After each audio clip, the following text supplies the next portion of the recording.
Point you में आप सभी प्यारे बच्चों का स्वागत है। हेलो, आई एम हंसवाइनी वर्मा और मैं हूँ ऐश्वर्या वर्मा। दीदी, आज समर कैंप का पहला दिन है, तो आज हम कौन सी न्यू एक्टिविटी अनबॉक्स करने वाले हैं?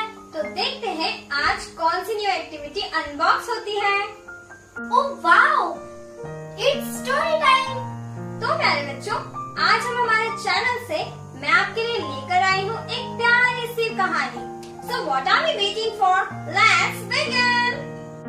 कहानी बंदर और मगरमच्छ की। एक घने जंगल के बीच नदी के किनारे एक बड़ा सा जामुन का पेड़ था, जिस पर एक फुर्तीला और हंसमुख बंदर रहता था। उसे मीठे जामुन खाना बहुत पसंद था। वह हर दिन डालियों पर उछलता कूदता रहता था। उस नदी में एक मगरमच्छ भी रहता था।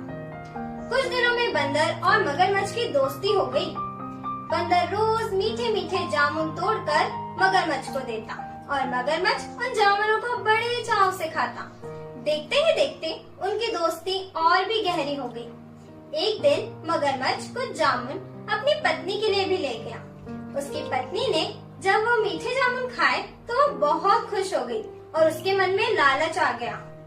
उसने कहा, जो बंदर रोज इतने मीठे मीठे जामुन खाता है, उसका दिल कितना मीठा होगा। मुझे तो उसका दिल ही खाना है। पत्नी की बात सुनकर मगरमच्छ परेशान हो गया। वह जानता था कि बंदर उसका सच्चा मित्र है, परंतु अपनी पत्नी की जिद के आगे वह मजबूर हो गया। अगले दिन वह उदास मन से बंदर के पास पहुंचा। उसने कहा, मेरी पत्नी ने तुम्हें भोजन के लिए घर बुलाया है। भोला बंदर बहुत खुश हो गया। उत्साह में वह मगरमच्छ के पेट पर बैठ गया। मगरमच्छ धीरे धीरे नदी के बीच पहुंच गया।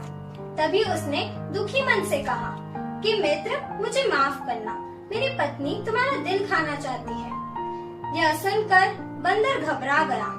उसने बुद्धि से काम लेते हुए कहा कि अरे मित्र, तुमने मुझे यह पहले क्यों नहीं बताया? मैं तो अपना दिल अपने पेड़ की खोखली डाल में रखता हूँ। अगर तुम्हें दिल चाहिए तो वापस चलो। मगरमच्छ ने बंदर के बातों में आ गया और वह तुरंत किनारे की ओर मुड़ गया। जैसे ही वह दोनों किनारे की ओर पहुँचे, बंदर जल्दी फुर्ती में छलांग लगाकर पेड़ की डाल पर चढ़ गया।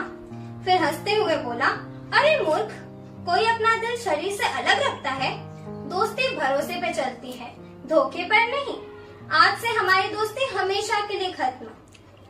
मगरमच्छ शर्म से सिर झुकाकर वापस लौट गया और उसे अपनी गलती का अब एहसास भी हो चुका था। तो हंसवाइनी, आपको इस कहानी से क्या शिक्षा मिली?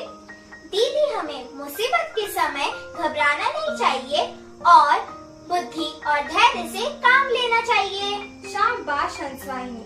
तो प्यारे बच्चों, आपको ये कहानी कैसी लगी हमें कमेंट्स में जरूर बताएं। Thank you for watching our video. Like, subscribe and share.